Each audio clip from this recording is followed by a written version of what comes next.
Olá, sejam bem-vindos ao Pode Gastar, um podcast com o intuito de ajudar universitárias a lidar melhor com suas finanças e consumo consciente.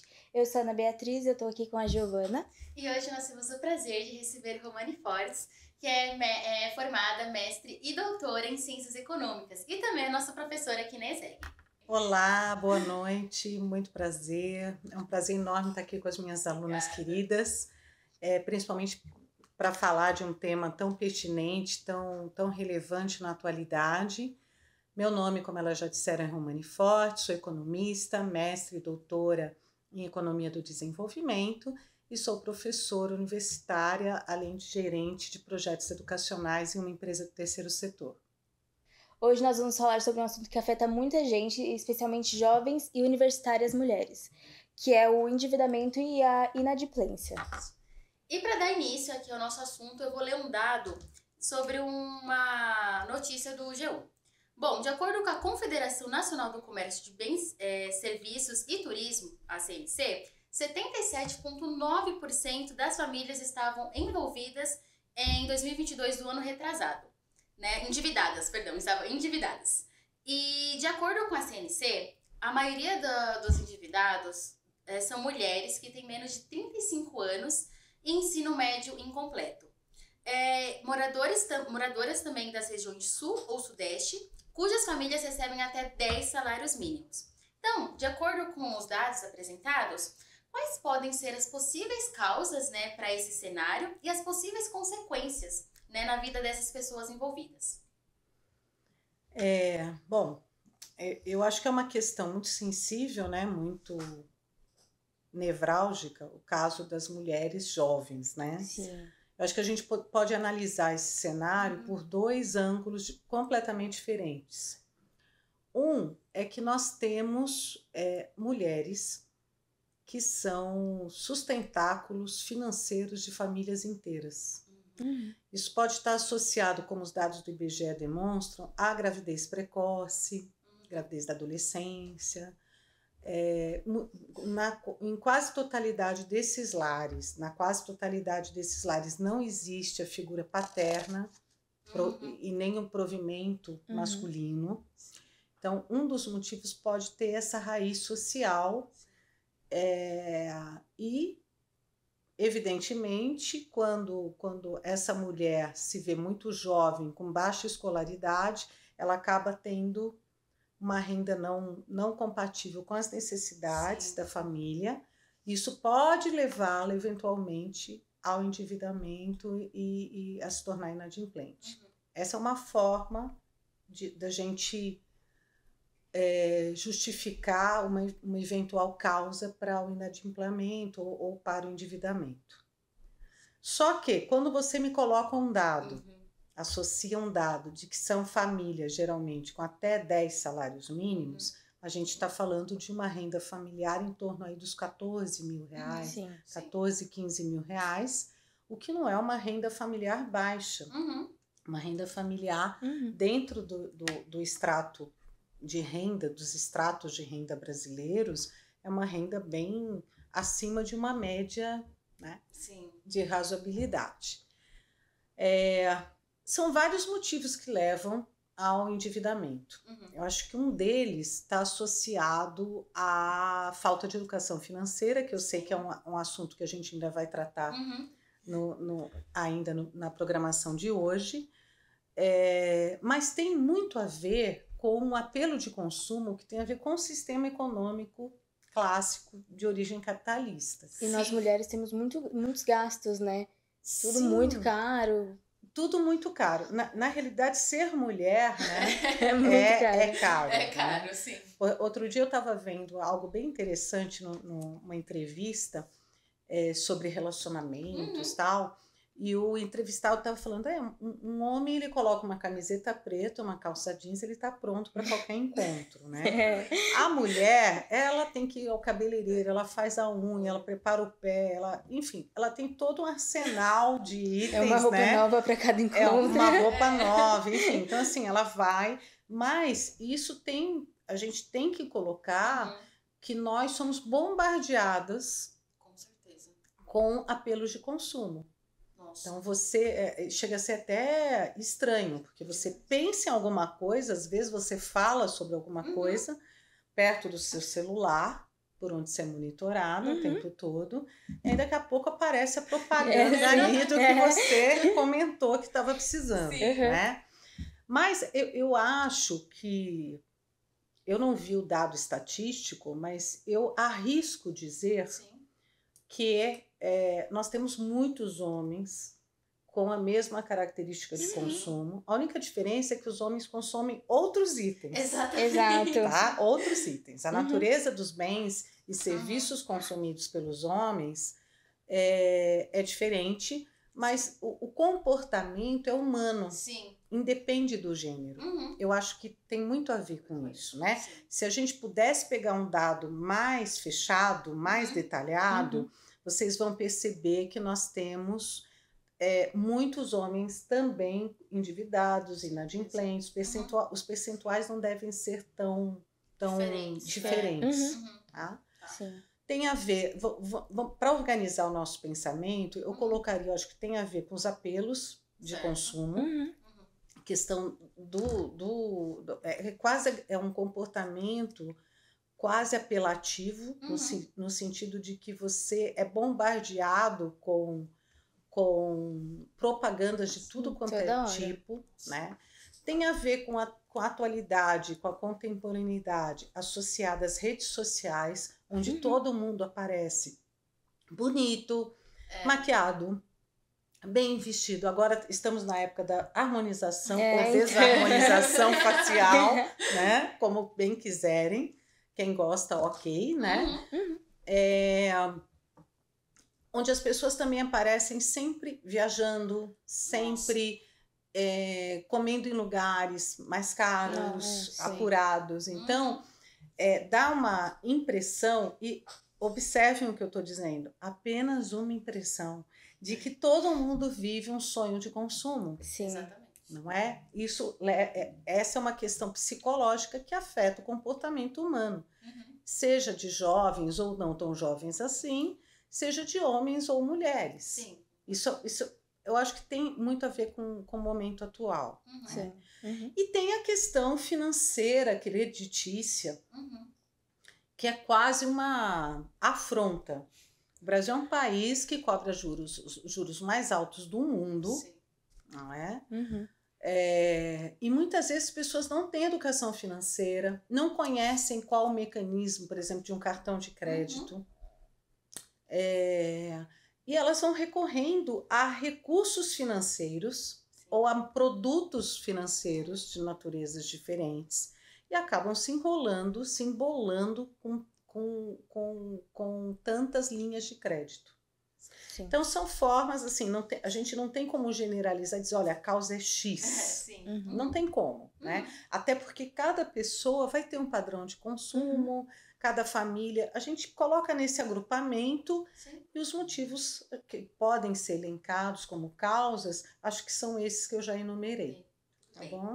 Você citou sobre a falta de educação financeira. E o que você acha que poderia ser feito para melhorar isso?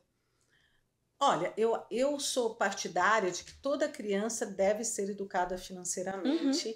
E um dos pontos mais positivos da atual Base Nacional Curricular é que tem educação financeira. Sim. Eu acho isso bárbaro, eu acho que foi um avanço dentro do Plano Nacional de Educação Brasileiro. Não é? No novo ensino médio, que vem sendo muito criticado também e tal, tem educação financeira também. Então, eu acho que isso vai, no médio e no longo prazos, vai gerar um salto qualitativo no comportamento do consumidor brasileiro. Minha irmã, por exemplo, ela tá no 8º ano e ela tá tendo essa matéria. E, assim, a cabeça dela mudou muito de como ela pensava antes, sabe? Deu um avanço total. Tipo, porque a criança, o jovem, o adolescente, ele tá vivendo a fase da sede pelo conhecimento. Então, é maravilhoso que isso possa acontecer, inclusive porque eu acredito muito que isso traga progresso comportamental e também melhore muito a saúde mental das pessoas. Porque uma coisa que a gente não comenta é que um endividado, ele não é endividado porque ele quer. Nossa, Ele é endividado porque ele chegou naquela condição. Sim. E ele geralmente se sente muito mal por isso.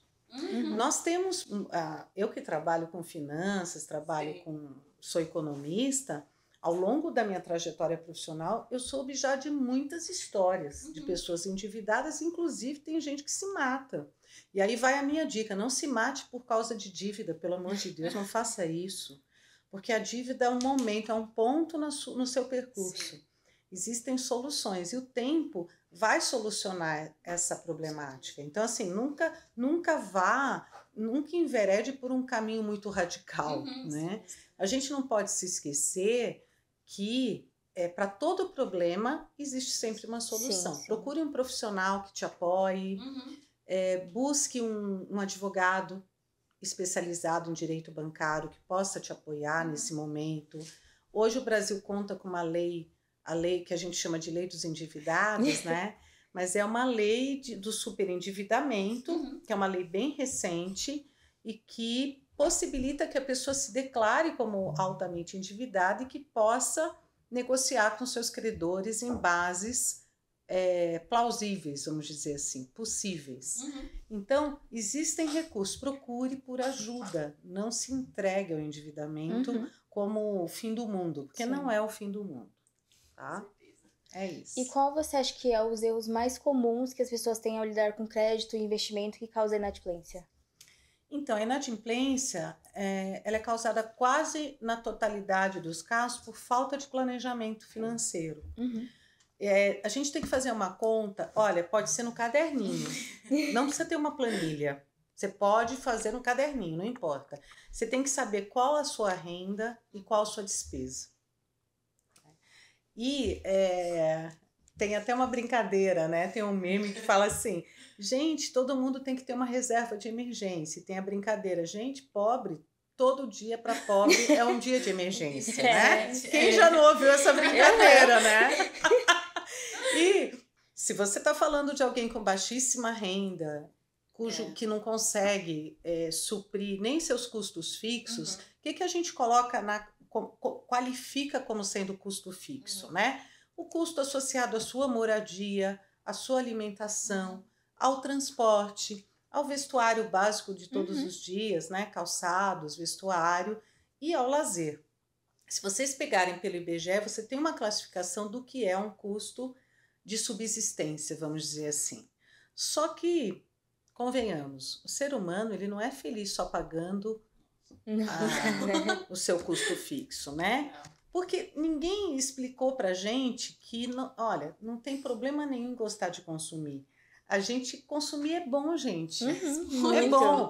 Eu sempre quando eu falo de poupar para os meus alunos, nessas aulas de economia da vida, né? Eu falo, olha, nunca eu ouvi alguém dizer assim, eu vou poupar agora 20% da minha renda. Ai, que alegria! Nossa, eu tô feliz. Nossa, eu tô deixando de viajar e eu estou super feliz que eu estou poupando aqui 20%. Não, eu não vejo isso, tá ok?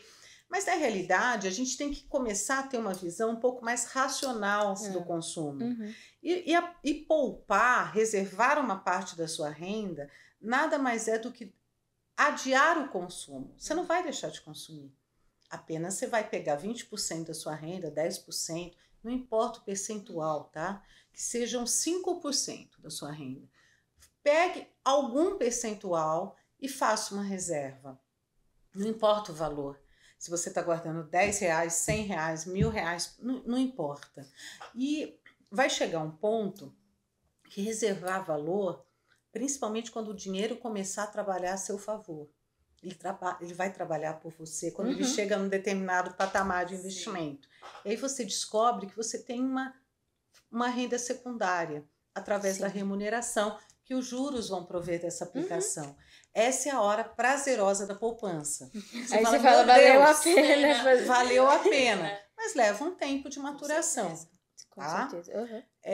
Voltando para a questão das causas, né? Por que as pessoas entram nessa atuada de endividamento, elas também cometem erros e são muito repetitivos os erros. A pessoa acha que ela está endividada, meu Deus, não consegui pagar. O que eu faço agora? Eu vou pegar um empréstimo. E aí você agora tem 2 dívidas. Exatamente. E aí você pega o empréstimo, paga atrasado e fica com outra. Que geralmente o endividado joga para frente.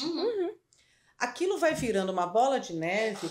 Quando a pessoa percebe, ela está simplesmente, para ela pagar tudo que ela deve, ela tem que dispor da renda integralmente dela. Sim. Isso é o que a gente coloca ou classifica como sendo superendividamento. Não é? A prescrição é a de que você tenha, no máximo, 30%, no máximo, 30% da sua renda com financiamentos. E os financiamentos podem ser, por exemplo, da casa própria, de um carro, de uma moto, né? Mas não pode exceder 30%. Desde que os outros 70% você viva dignamente. Sim. Você consiga prover sua família de alimentação, de vestuário, de lazer, enfim. É isso, gente. A conta não muda, a conta é sempre a mesma, não é? E saber quanto ganha e quanto pode gastar. Exato. E não viver uma vida pelos limites de crédito que as instituições bancárias te dão, as instituições financeiras te dão. Porque isso é uma ilusão de renda, porque na realidade você não tem a renda. O limite que se coloca assim, na sua conta bancária não é a sua renda. Ele não é para ser usado, na verdade. Até porque a taxa de juros de um cheque especial, de um limite, é muito alta. Muito. Né? Você vai ter um cartão de crédito, já você tem que ter em mente que você tem que pagar integralmente aquele cartão. Porque se você entrar no rotativo, você vai entrar numa taxa de juros em torno de 15% a 18% ao mês. Quem paga isso? Fica uma dívida praticamente impossível de ser paga. Né? Então, o sistema, ele, de certa forma, ele favorece o superendividamento. Sim. Então, se o sistema por si mesmo, e isso é legalizado. Ninguém fala que está errado, ninguém diz que não pode ser assim. Então, a outra parte, que é o consumidor, é que tem que ter esse controle. Você tem que ter controle da sua vida na sua mão. É isso, fundamentalmente é isso. Tá? E se a gente puder ser educado para isso, é muito melhor. Né? Porque o aprendizado é um percurso muito triste, muito difícil, não é? E afeta a pessoa, afeta as relações familiares, afeta as relações afetivas, afeta a própria saúde física e mental da pessoa. Então, vamos trabalhar pelo planejamento. Eu acho que é o melhor caminho. Tá bom? Outro ponto também é que a gente vê que muitos jovens, né, eles acabam tendo acesso ao crédito muito fácil, assim, de maneira, até porque nessa era digital, dos bancos digitais, né, a gente tem acesso fácil ao crédito, ao financiamento, ao empréstimo, né? E muitas vezes a gente não tem conhecimento das consequências, né? Principalmente pelos juros que são cobrados, né? Então eu gostaria de saber o que você recomendaria para quem já está começando a entrar em dívidas. De uma forma, por exemplo, que a gente consiga diminuir, que a gente evite, né? Que esse endividamento se agrave. Eu acho que é para tudo, né? Para que eu vou descer. Para o trem que eu quero descer agora, né? Sim. Eu acho que é isso, parar, né? Estancar. Em geral, você tem que fazer, são contas que você tem que fazer, você tem que saber se aquele endividamento que você tem atualmente, ele é plausível de ser pago sem uma renegociação, né? Uma coisa que a gente ouve muito na internet, a internet ela tem um lado bom e ela traz uns lados muito estranhos, né? Então, se você jogar no YouTube, se você jogar numa rede social, você vai ver muita gente aconselhando, profissionais da área de finanças, até advogados, aconselhando, olha, para de pagar tudo. Nossa. É melhor estar negativado do que, enfim, né? Agora, eu acho que em casos extremos, talvez eles até estejam corretos, até para forçar, talvez, não sei, não sou advogada dessa área, né? Eu não faria isso, tá? Mas o que eles colocam é que renegociar várias vezes abre uma porta para execuções de dívidas. Né? Mas isso é quando você está falando de uma dívida muito expressiva. Sim. Tá? Se você está falando de um jovem, geralmente ele deve ali um cartão de crédito. Eu, no lugar dele, parcelaria, faria um acordo com um banco e faria um parcelamento e cancelaria o cartão de crédito. Pediria o cancelamento. Sim, porque assim, ó, é cortar o mal pela raiz. Sim. Com certeza. Você não tendo acesso, você não vai, até você terminar, inclusive para você passar por essa experiência. Sim. Porque eu acho que é importante, é uma experiência. Ela é horrível, mas talvez seja necessária. Um aprendizado, né? É um aprendizado. Né? E aprender que consumo é bom, mas é um momento ali do consumo que é maravilhoso. Mas será que vale a pena? Outro dia numa aula, acho que na aula da classe de vocês, eu estava comentando sobre qual o sentido de você ter um carro de 200 mil que vai te impor uma série de despesas fixas se você ainda não comprou, por exemplo, uma casa. Exatamente. Né? Então, eu acho que uma boa parte do consumo ela deveria estar associada ao maior grau de racionalidade da nossa parte. A gente não consome com o cérebro, a gente consome, infelizmente, com o fígado. É com as nossas emoções. E a gente tem que inverter essa equação. Sim, inclusive nós criamos uma planilha de controle financeiro. Então, se você que é jovem, quer administrar melhor suas finanças, quer deixar tudo organizadinho, quer ter um controle melhor, a gente vai deixar o link na descrição. A gente também tem um vídeo só sobre ela aqui no canal. E vocês podem acessar e começar a organizar a finança de vocês e não chegar nesse ponto de precisar ficar endividado. E o quanto antes você começar a se planejar, melhor vai ser, com certeza. Com certeza. Bom, como a gente também estava abordando no início do episódio sobre a questão da saúde emocional, né? E o endividamento, ele pode trazer muita ansiedade e estresse para quem está passando por ele, infelizmente, né? Porque não é uma situação, como a própria professora disse, que a gente quer, que alguém quer estar, né? Muitas vezes as pessoas se sentem, muitas vezes não, as pessoas se sentem com certeza mal, muitas vezes envergonhadas também, porque não é uma situação que queriam estar. Infelizmente, circunstâncias as levaram, né, a estar nessa situação. Bom, mas continuando, como alguém, né, que está em uma situação financeira difícil, ela pode lidar com o impacto emocional, né, de suas dívidas enquanto trabalha para corrigi-las, né? É uma pergunta difícil. Eu acho que depende de cada pessoa. Né? E eu vou dar um conselho que eu daria a qualquer um. Né? Eu acho que a gente tem que buscar autoconhecimento e espiritualidade.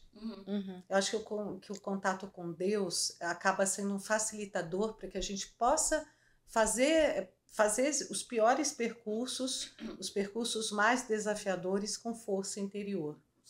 Né? E com discernimento e com resiliência, que é o que a gente vai precisar. Né?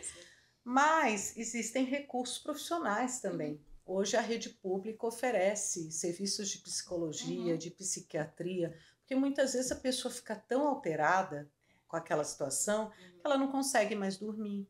Ela começa a ter distúrbios de ansiedade, que são muito comuns hoje em dia entre os jovens, principalmente, mas não somente. Né? Ela começa a ter distúrbios de pânico. Então, se chegar a um ponto desse, procure ajuda médica profissional. Procure o apoio, o respaldo de um profissional da psicologia e força na peruca, fé em Deus e andar para frente. Olha, tem uma fala que diz o seguinte, né? Que quando a gente está numa tempestade muito forte na vida da gente, o grande segredo é você continuar andando. Porque a tempestade vai passar. E você vai descobrir que você foi para frente. Então, esse é o conselho que eu dou para uma pessoa. Perfeito! Né? Poder superar uma situação como esta. Com certeza. Bom, nosso episódio está chegando ao fim. A gente falou também da planilha como uma estratégia para a gente administrar melhor nossas finanças. Quais outras estratégias você daria para a gente conseguir fazer isso? E não chegar na fase do endividamento? Eu acho que o primeiro ponto é usar mais a razão na hora de consumir. Faça uma pergunta para você mesmo. Eu vou comprar. Nossa, que óculos maravilhoso, vou comprar. Eu estou precisando desse item neste momento? Ele é realmente necessário? Ou eu posso esperar um pouquinho para comprar? Outra dica que eu daria, será que você não está fazendo a compra por impulso? Então vá lá, pegue o item na mão, olha, não compre na mesma hora. Se depois de 5 dias você ainda estiver pensando naquilo, aí você volta lá, dá mais uma olhadinha. Fazer uma pesquisa. Exato, pesquise preços, tenha mais calma para consumir. Eu acho que é por aí, né? Mas eu tenho que fazer essa ressalva. Muitas vezes as pessoas se endividam não por consumo excessivo, por falta de consciência no consumo. Muitas pessoas se endividam por desemprego, Com certeza. tá? Por quedas acentuadas na renda. Muitas vezes seus negócios acabam entrando em concordado, em estado falimentar, e a pessoa passa por uma grande crise financeira na vida e acaba caindo no endividamento e na inadimplência, né? Quando o assunto é ser humano, as generalizações não são cabíveis. Sim. Tá certo? É aí que eu quero chegar, tá? Então, cada caso é um caso, né? E que deve ser tratado com toda atenção, com todo o respeito. E a gente tem que entender que não é um crime. Aliás, não é crime. Outro dia me perguntaram se podia ir preso se tivesse uma dívida. Falei, olha, eu acho que só no Brasil Império que te rolava um lance assim. Se o cara fosse deixasse de pagar impostos, ele ia preso, tá? Não vai preso. Ele vai ficar com o nome negativado na Serasa, no Boa Vista, sei lá mais aonde, tem as bases aí de dados e tal. Talvez ele fique com o nome restrito também junto ao Banco Central, mas uma vez que ele resolva isso, tudo volta à normalidade. Tá, ok? E às vezes, a gente não pode deixar de frisar isso. Às vezes a negativação funciona como uma ajuda para o endividado. Já imaginou? O cara já está super endividado e ele ainda continuar com crédito? O que ele vai fazer com ele mesmo? Vai se auto-sabotar ainda mais. Então, é isso, gente. Então, assim, a negativação ela funciona como um freio, ela é vamos dizer, um respaldo, uma defesa para as instituições credoras e também para quem disponibiliza o crédito, mas é também uma proteção para o próprio endividado, né? Agora, o que eu posso dizer por fim, né? Que eu falo pra caramba. Mas eu acho que é importante colocar o endividado não como alguém que deixou de fazer algo certo. Nós somos humanos. Nós estamos permanentemente em aprendizado. Então, aprendam também a se perdoar. Se alguém entrou numa situação como esta, se perdoe. Procure compreender onde está a fonte daquele problema, não é? E dê um passo por vez. Alce um degrau por vez, até que você vai resolver a situação. Pense sempre que é uma situação. Não define você como pessoa, não define você como profissional. Não, em hipótese alguma. Isso vai passar. Perfeito. Tá bom? Ótimo. Bom, lembrando, pessoal, que o controle financeiro é um processo e o primeiro passo é apenas começar. Começar, peraí, volta. Volta, eu errei. Perdão. Vai. Lembrando, pessoal, que o controle financeiro é um processo e o primeiro passo é começar. Se você gostou desse episódio, compartilhe com seus amigos e não se esqueça de seguir o Pode Gastar em todas as suas redes. Lembrando que é Pode Gastar Oficial, tá? Em todas as redes sociais, para você poder acompanhar mais conteúdos como esse e mais conversas também. É isso, gente. Um beijo e até o próximo episódio. Tchau. Boa. Finito? Uhul! Foi. Nossos minutinhos de fama.